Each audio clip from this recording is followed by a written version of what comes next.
সাল্লাম বলেছেন, মান কানা লাহু ইমামুন, যার ইমাম রয়েছে, ফাইন্না কিরাতাল ইমাম, আর এই ইমামের কিরাতটাই হলো লাহুল কিরাত, তার মুসল্লিদের কিরাত। সুবহানাল্লাহ। হাদিসে আছে না নাই?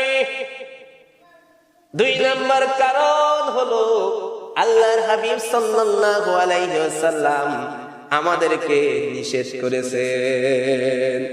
আনা আবি মুসা আল-আশআরি রাদিয়াল্লাহু তাআলা আনহু قال قال رسول الله صلى الله عليه وسلم إذا قرأ الإمام فأنصتوا, যখন ইমাম কিরাত পাঠ করবে, ফানসিতু, তোমরা চুপ থাকো। সুবহানাল্লাহ বলে। তাহলে বোঝা গেল ভাই, আমরা আমল করি যে ইমামের কিরাত হলো মুসল্লিদের কিরাত,